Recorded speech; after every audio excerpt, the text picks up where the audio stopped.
Hello everyone. आज का हमारा topic BA-BSc first year calculus, most important question. जी हाँ, sort selected answer type questions. तो sort selected answer type question series के अंदर हम अभी तक क्वेश्चन 24 तक कवर कर चुके हैं। अब देखते हैं क्वेश्चन नंबर 25। तो क्वेश्चन 25 हमारे पास, find the nth derivative of 1 minus x square into y two minus x y one is equal to m square y by using Leibniz theorem. Leibniz theorem की हेल्प से हमें इसका n time derivative find करना है। ठीक है जी, तो फाइंड करते हैं। सबसे पहले जो गिवन इक्वेशन है उसको लिख लेते हैं। Given equation is that is 1 minus के x square y two minus x y one is equal to m square y. Equation 1 apply Leibniz theorem.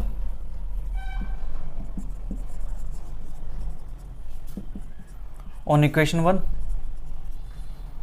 या फिर क्या कह सकते हैं इसको, हम डिफरेंशिएट बोल सकते हैं। ठीक है जी, आप ये ना लिखने के बजाय आप ये लिख सकते हो डिफरेंशिएट इक्वेशन 1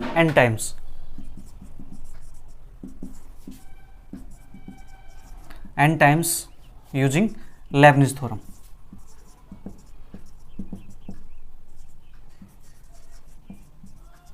इस पे n टाइम अप्लाई करते हैं तो हम यहाँ पे u और v लेके चलते हैं। v किसको लेके चलेंगे? जिसका डेरिवेटिव फिनिश हो जाए जल्दी से। ठीक है जी, तो हम यहाँ पे इसको u लेके चलते हैं, इसको v लेके चलते हैं। तो फर्स्ट हमारे पास क्या बनेगा, y2 का n टाइम डेरिवेटिव कितना हो जाएगा हमारे पास, yn प्लस 2, और ये as it is 1 minus x square, फिर प्लस nc1 दैट इज हमारे पास n बनेगा, फिर y2 का n माइनस 1 टाइम डेरिवेटिव, तो क्या बनेगा हमारे पास n प्लस 1। ठीक है जी, और इसका डेरिवेटिव करेंगे तो क्या आएगा माइनस के 2x, फिर n into n minus 1 upon 2 factorial that is nc2। ठीक है जी, ये हमारे पास nc2 है, और ये बनेगा yn, और इसका डेरिवेटिव क्या बनेगा माइनस के 2। इसके बाद डेरिवेटिव करेंगे तो 0 बन जाएगा वो। ठीक है जी, तो ये हमारे पास हो गया सिर्फ इसके लिए काम। अब सेम काम हम इसके लिए करेंगे, माइनस साइन बाहर है। अब y1 का derivative yn plus 1 x as it is plus k n yn, x का डेरिवेटिव इंटू 1। ठीक है जी, इसका काम फिनिश। फिर इसके बाद इज इक्वल टू की तरफ चलेंगे तो m स्क्र y का डेरिवेटिव n टाइम क्या बनेगा yn बनेगा। ठीक है जी, अब यहाँ से हमें करना क्या है, जो yn प्लस 2 की टर्म है, yn प्लस 1 की है, yn की टर्म है, उनको एक साथ कर लेंगे। ठीक है जी, तो yn प्लस 2 की टर्म हमारे पास ये है, तो 1 minus x square yn plus 2, मैंने ये लिख दिया इसको। ठीक है जी, yn प्लस 1 यहाँ पे है, और कहीं है yn प्लस 1, एक यहाँ पे है। ठीक है जी, इनको एक साथ कर लेते हैं। तो यहाँ से क्या बनेगा, प्लस लिखता हूँ यहाँ पे माइनस के 2xn। ठीक है जी, और हमारे पास ये है तो माइनस के x और yn प्लस 1 हो गया इतना काम। ठीक है, इसके बाद yn की टर्म देखते हैं। yn की टर्म हमारे पास ये है, तो प्लस इस 2 से 2 कैंसिल आउट हो जाएगा जी, तो माइनस के n इंटू एन माइनस 1। ठीक है, फिर ये माइनस n।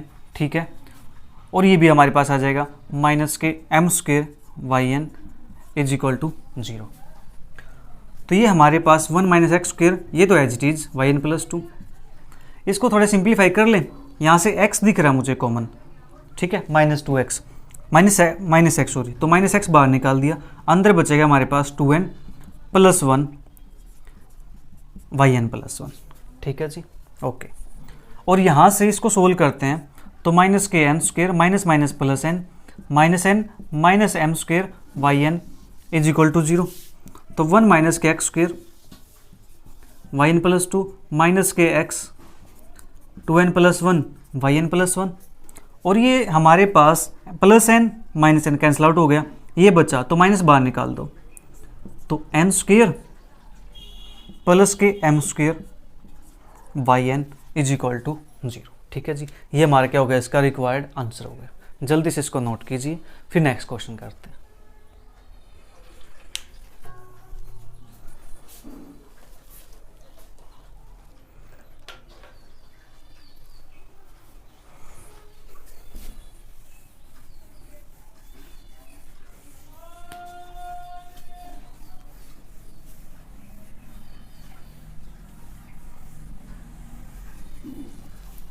क्वेश्चन नंबर 26, ये हमारे पास state Taylor's theorem,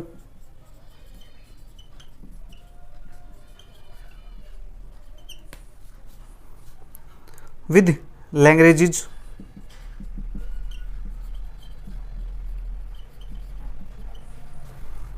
form of remainder,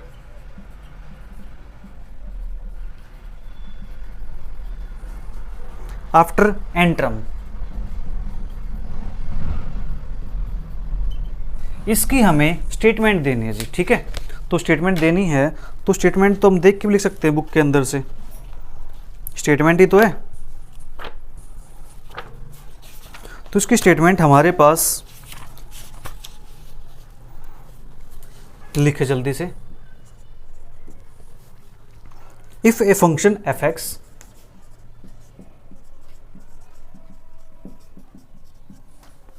is such that, first part हमारे पास that is f of x comma f dash x comma f double dash x comma and so on up to f n minus one x तक, ठीक है जी। और continuous in closed interval, और interval हमारे पास होगा a to a plus h तक, क्लोज इंटरवल है। फर्स्ट कंडीशन ये सेटिस्फाई होनी चाहिए, और सेकंड कंडीशन हमारे पास है जी एफ एन एक्स यानी n time derivative exist in open interval a to a plus h, ठीक है। Then there exist, then there exist at least one real number,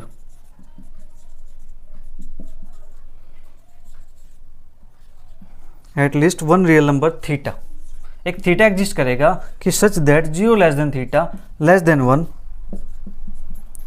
such that हमारे पास क्या बने, ये f of a plus h is equal to f of a plus के h f dash a plus के h के by 2 factorial f double dash a plus के and so on plus h raise to power n minus one upon n minus one factorial f raise to power n minus one into a plus h raise to power n upon n factorial f raise to power n a plus theta h, ठीक है जी।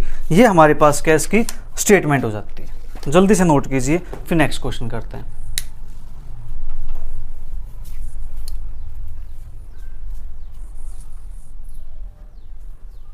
Just आपको statement लिखनी है, ठीक है जी, और कुछ नहीं करना है यहाँ पे।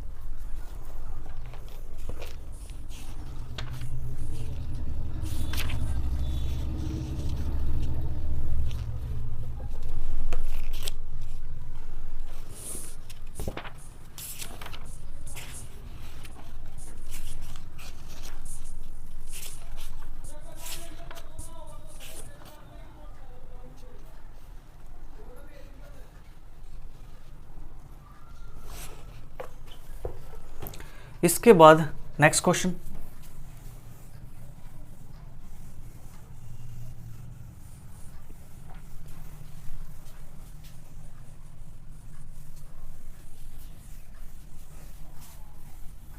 नेक्स्ट भी हमारे पास क्या जी, स्टेटमेंट ही है, ठीक है।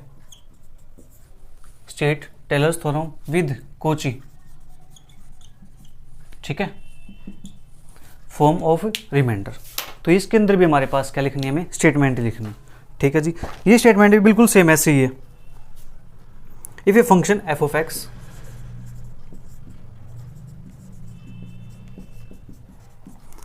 X is such that, first condition हमारे पास सेम वही f of x f dash x f double dash x and so on f n minus one x, ठीक है,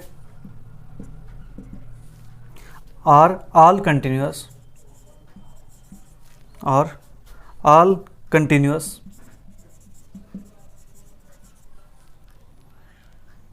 इन the closed interval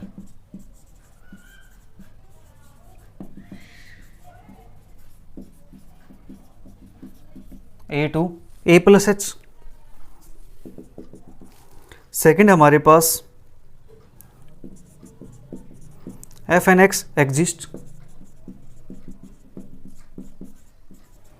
in open interval a to a plus h, then there exists at least one real number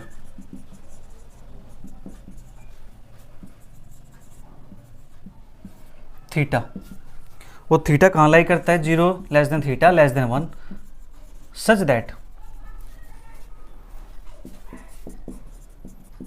F of a plus h is equal to f of a plus h f dash a plus h square by 2 factorial f double dash a plus and so on plus के h raise to power n minus 1 factorial f n minus 1 a plus के h raise to power n upon n minus 1 factorial 1 minus theta raise to power n minus 1 f n a plus theta h. ठीक है जी, ये हमारे पास होती है इसकी statement.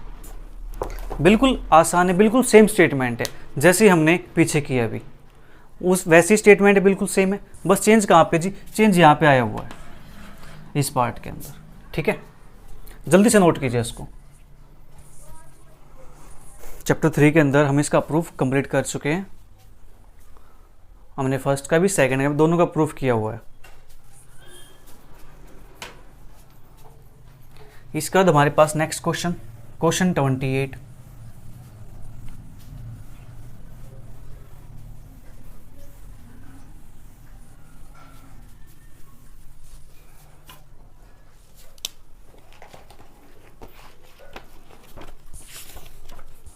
तो क्वेश्चन नंबर 28 हमारे पास expand e raised to power x in powers of x by Maclaurin's theorem।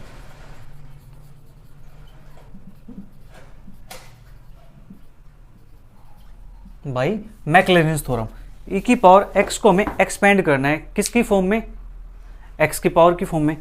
ठीक है जी, किसकी हेल्प से, मैक्लॉरिन्स थ्योरम की हेल्प से। वैसे हमें पता है कि जो e की पावर x होती है उसका आंसर क्या आता है, 1 प्लस एक्स की पावर 1/1 फैक्टोरियल प्लस एक्स की पावर 2/2 फैक्टोरियल, एक्स की पावर 3/3 फैक्टोरियल, एक्स की power 4/4 factorial and so on. ये हमारे पास इसका आंसर आता है। अब ये आंसर हमें मैक्लॉरिन्स थ्योरम की हेल्प से लेके आना है और ये आंसर उसी की हेल्प से आता है।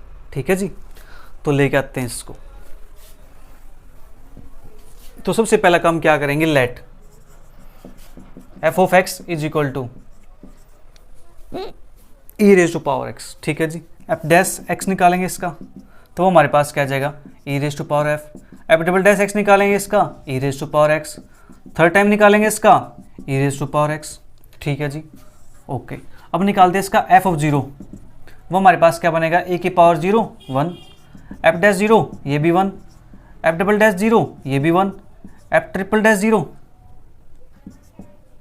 ये भी हमारे पास क्या आएगा जी, ये भी 1 आएगा। ठीक है, नाउ यूजिंग मैक्लॉरिन्स थ्योरम।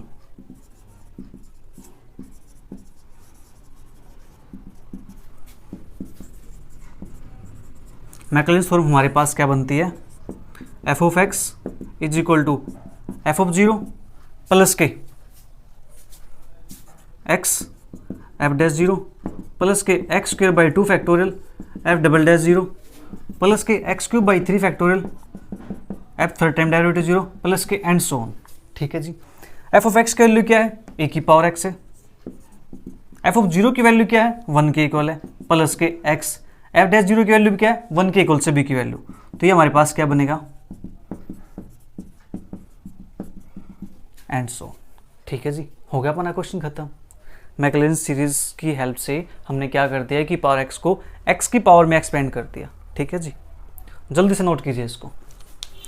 इसका जो नेक्स्ट क्वेश्चन हमारा है वो भी क्वेश्चन बिल्कुल सेम है, जस्ट ए की जगह पे उन्होंने क्या दे दिया, ए दे दिया जी। ठीक है, जल्दी से इसको नोट कीजिए।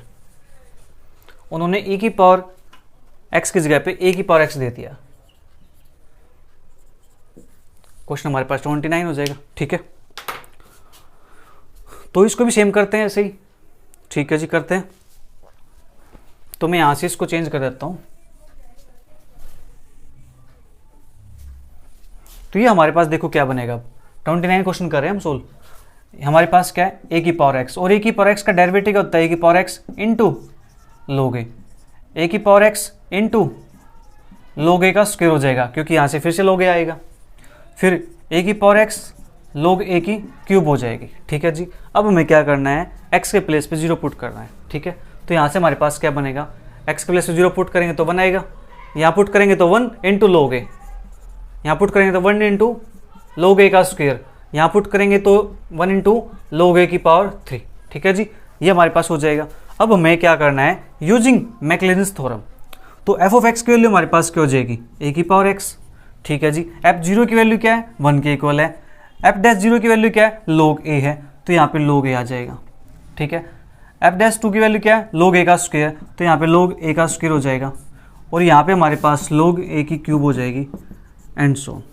ठीक है जी, हमारा आंसर आ गया क्वेश्चन 29 कंप्लीट। जल्दी से नोट कीजिए।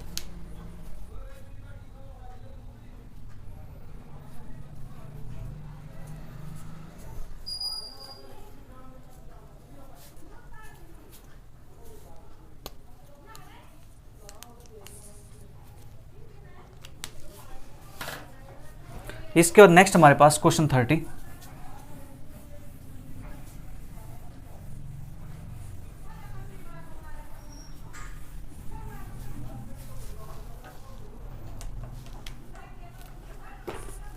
तो क्वेश्चन 30 हमारे पास है डिफाइन एसिम्पटोट्स, डेफिनेशन पूछ रखी है।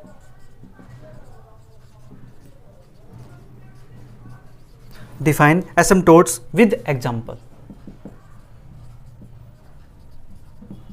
और इसका एक एग्जांपल भी देना है। प्यारे बच्चों, मैंने इसकी ना आपको 3 डेफिनेशन करवाई थी एसिम्पटोट की। ठीक है, तो आप वहां से कोई भी डेफिनेशन लिख सकते हो इसके अंदर। एसिम्पटोट की हमारे पास 3 डेफिनेशन थी, तो आप वहां से कोई भी डेफिनेशन लिख सकते हो। तो डेफिनेशन में एक लिख लेते हैं, a straight line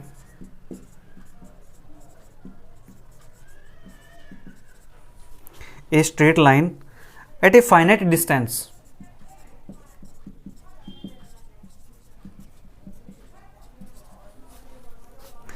from the origin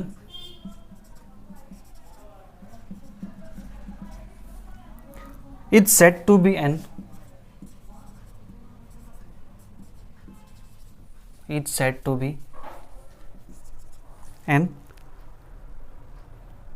asymptote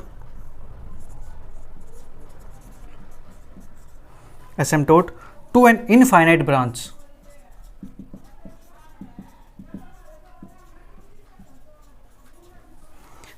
branch of a curve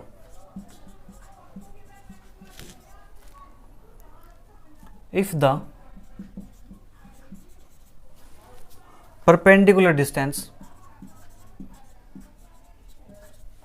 हमारे पास क्या है, perpendicular distance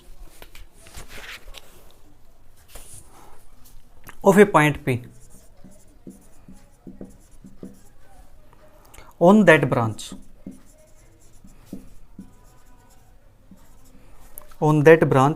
from the straight line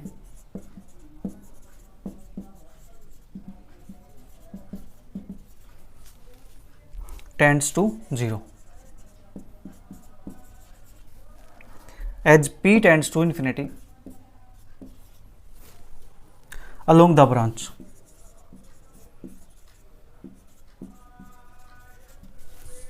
ठीक है, ये हमारे पास इसकी क्या हो जाएगी, डेफिनेशन हो जाएगी। ठीक है जी, एग्जाम्पल की बात करते हैं।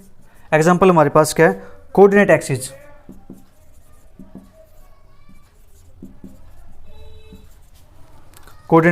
Are asymptotes of the curve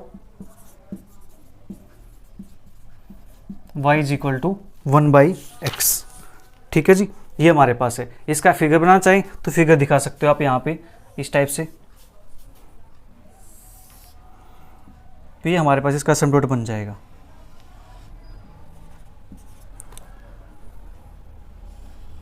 same यहाँ से हमारे पास, ठीक है।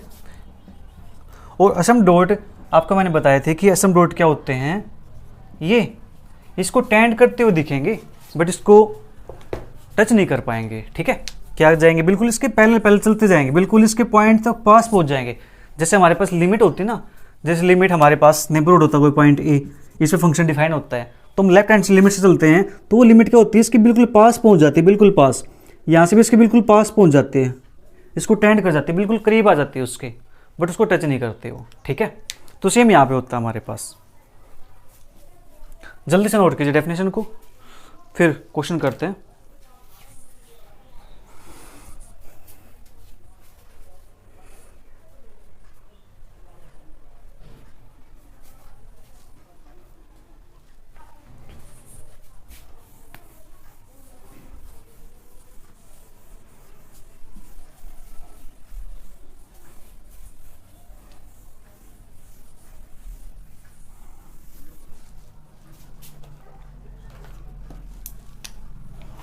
इसके बाद हमारे पास नेक्स्ट क्वेश्चन है, question number 31। Find the एसिम्पटोट्स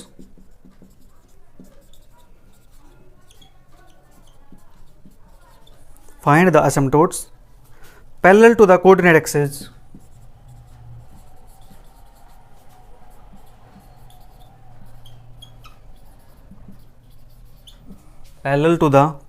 axis for the curve.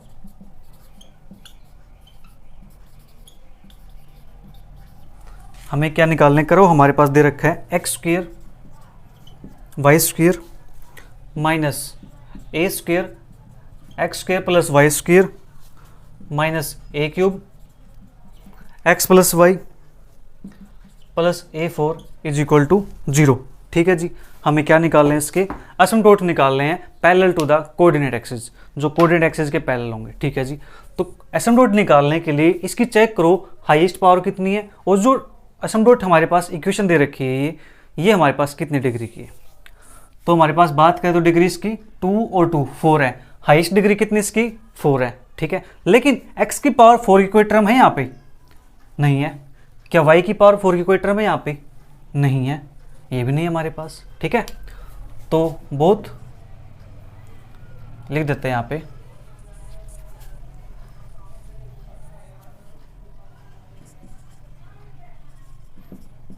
In given curve degree is, in given curve highest degree लिख लेते हैं,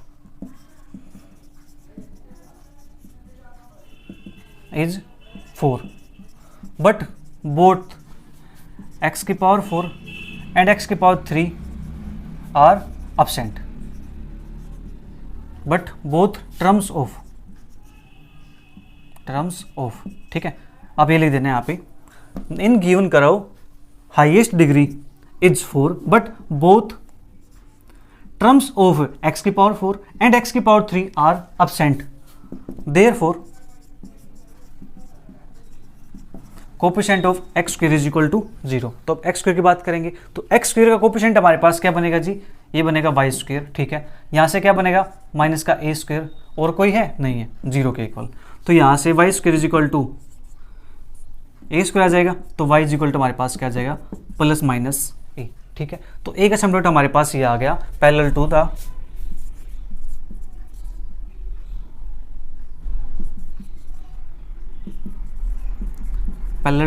किसके पैरेलल होगा हमारे पास, ये एक्स एक्सिस के, ठीक है जी। सिमिलरली अब टर्म चेक करते वाई वाली, वाई की हाईएस्ट पावर 4 है, यहाँ पे नहीं है, तो इन गिवन करो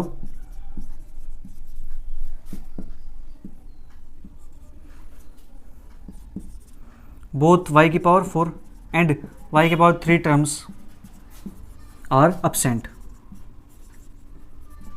therefore coefficient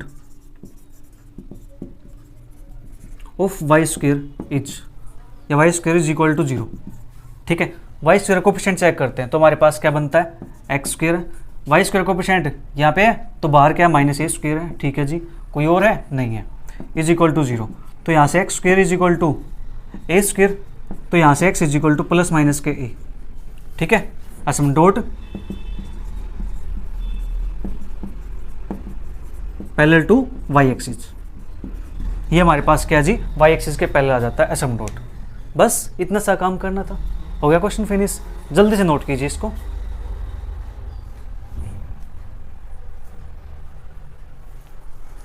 इसका तो हमारे पास नेक्स्ट क्वेश्चन भी सेम ऐसा ही होना चाहिए, ठीक है। Find the asymptote parallel to the coordinate axis for the curve. Question बिल्कुल सेम है, बस कर्व चेंज हो रखा है, ठीक है जी। तो क्वेश्चन 32 हो जाएगा। कर्व का देख लेते हैं, कर्व कितने डिग्री का बनता है हमारे पास। ये कर्व हमारे पास दे रखा है x square y minus x y square plus x y plus y square plus x minus y is equal to 0, ठीक है जी। ये हमारे पास है।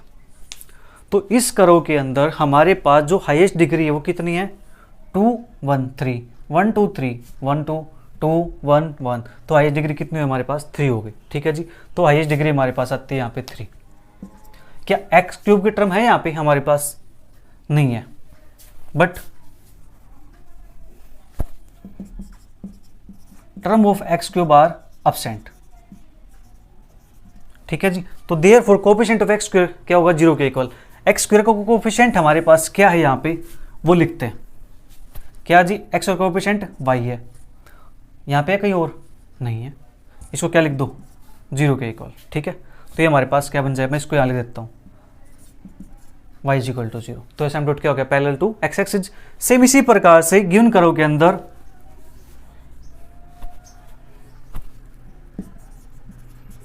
Term of y cube is absent, ठीक है जी। ये एब्सेंट हो गई हमारे पास, तो क्या बनेगा, coefficient of y square is equal to 0। अब कोएफिशिएंट ऑफ वाई स्क्वायर में चेक करना पड़ेगा वो क्या आया हुआ है, वाई स्क्वायर कोएफिशिएंट हमारे पास जी माइनस के एक्स, ठीक है। और वाई स्क्वायर कोएफिशिएंट यहाँ पे कितना जी, 1 है, ठीक है जी, इज इक्वल टू 0। तो यहाँ से क्या आएगा हमारे पास, एक्स इज इक्वल टू 1, या फिर आप इसको लिख सकते हो x minus 1 is equal to 0। तो एक्स इज इक्वल टू 1 क्या है, एसिम्प्टोट है parallel to the y axis, ठीक है जी। बिल्कुल आसान सा क्वेश्चन था एसिम्प्टोट का, जल्दी से नोट कीजिए इसे।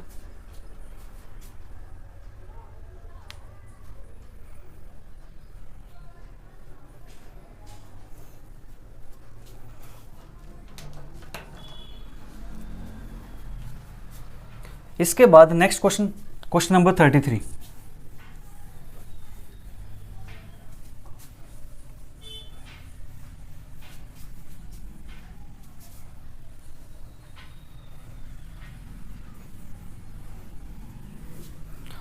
क्वेश्चन 33 हमारे पास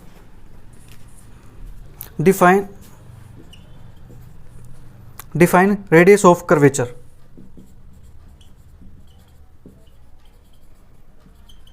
रेडियस ऑफ कर्वेचर मैंने आपको क्या बताया था कि क्या होता है जी, रेसिप्रोकल होता है कर्वेचर का, ठीक है। क्या होता है, कर्वेचर का रेसिप्रोकल होता है। जस्ट हमें वो डेफिनेशन लिखनी है, कोई बात नहीं, लिख देते हैं कर्वेचर डेफिनेशन। हम चैप्टर अपना कर्वेचर का भी कंटिन्यू भी कर रहे हैं, ठीक है, जिसके अंदर एक्सरसाइज 5.1 के कुछ क्वेश्चंस हमने सोल्व किए हैं। तो डेफिनेशन हमारे पास है जी, the reciprocal of the curvature.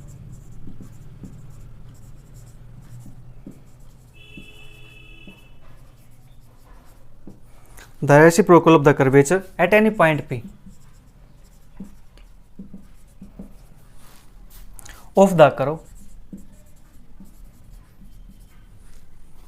is called radius of curvature.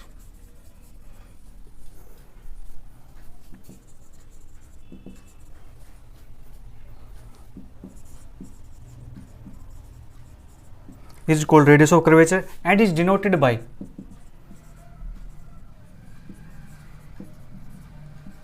This symbol, ठीक है जी। ये हमारे पास हो गया रेडियस ऑफ कर्वेचर, ठीक है। फॉर इंट्रिंसिक इक्वेशन के लिए, for an intrinsic equation the radius of curvature at any point B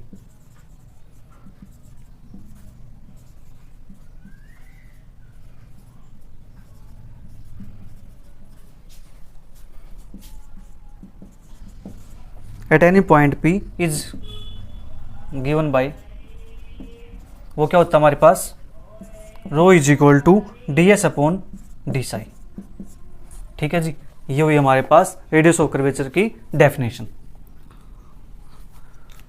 और आज हमारे क्वेश्चन नंबर 33 तक कंप्लीट हो चुके हैं। जो नेक्स्ट क्वेश्चन है वो करेंगे हम नेक्स्ट क्लास के अंदर। तब तक वीडियो को एंजॉय कीजिए। Bye bye, take care, see you, thank you for watching.